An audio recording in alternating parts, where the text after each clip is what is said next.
Hi everyone, ನಮಸ್ತೆ, welcome back to another video. ಹೇಗಿದ್ದೀರಾ ಎಲ್ಲರೂ?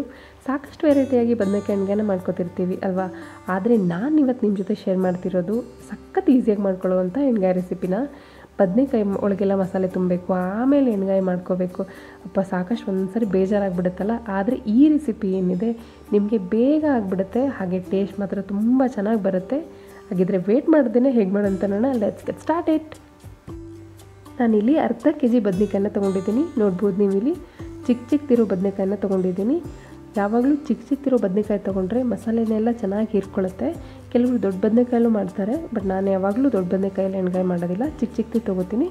ಅಂದರೆ ಟೇಸ್ಟ್ ಚೆನ್ನಾಗಿ ಬರುತ್ತೆ, ಮಸಾಲೆ ಎಲ್ಲ ಹಿರ್ಕೊಂಡಿರೋದ್ರಿಂದ ಟೇಸ್ಟ್ ಚೆನ್ನಾಗಿ ಬರುತ್ತೆ ಅಂತ ಈ ಥರ ಕಟ್ ಮಾಡ್ಕೋಬೇಕು. ನಾನಿಲ್ಲಿ 4 ಭಾಗ ಮಾಡ್ಕೋತೀನಿ.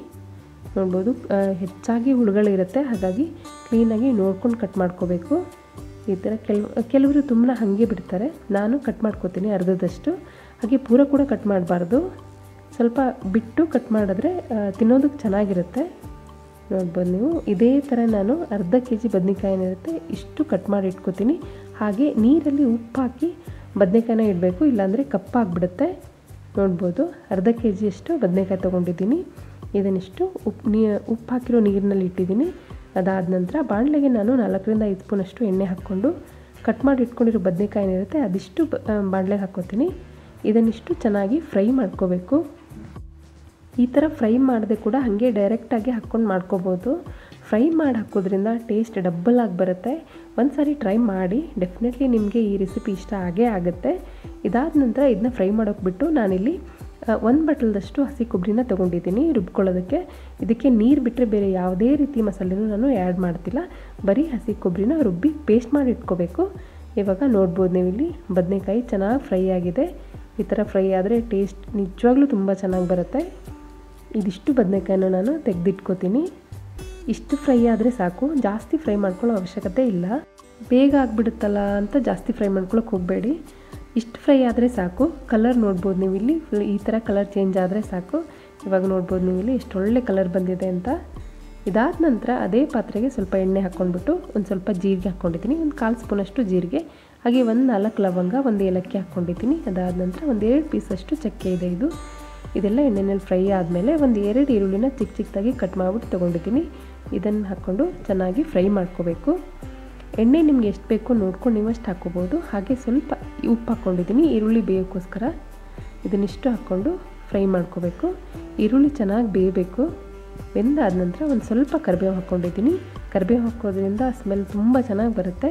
ಇದಕ್ಕೆ ನಾನಿಲ್ಲಿ ಯಾವುದೇ ರೀತಿ ಶುಂಠಿ ಬೆಳ್ಳುಳ್ಳಿನ ಯೂಸ್ ಮಾಡ್ತಿಲ್ಲ. ಹಾಗೆ ಒಂದು ಟೊಮೆಟೊ ಕೂಡ ಕಟ್ ಮಾಡಿಬಿಟ್ಟು ಹಾಕ್ಕೊಂಡಿದ್ದೀನಿ. ಟೊಮೆಟೊ ನಿಮಗೆ ಬೇಕನ್ಸಿದ್ರೆ ಒಂದು 2-3 ಹಾಕ್ಕೊಳ್ಬೋದು. ನಾನಿಲ್ಲಿ 1 ಮಾತ್ರ ಹಾಕ್ಕೊಂಡಿದ್ದೀನಿ. ಹಾಗೆ ಒಂದು 1/4 ಸ್ಪೂನಷ್ಟು ಅರಿಶಿನ ಹಾಕ್ಕೊಂಡಿದ್ದೀನಿ.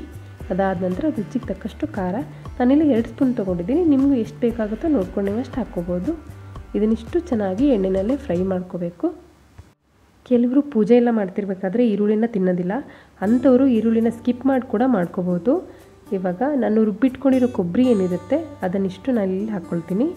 ನಾನು ಇಲ್ಲಿ ಬರೀ ಕೊಬ್ಬರಿ ಮಾತ್ರ ರುಬ್ಕೊಂಡಿರೋದು, ಮೊದಲೇ ಹೇಳಿದಾಗೆ ಬೇರೆ ಯಾವುದೇ ರೀತಿ ಮಸಾಲೆನೂ ಅದಕ್ಕೆ ಆ್ಯಡ್ ಮಾಡಿಲ್ಲ.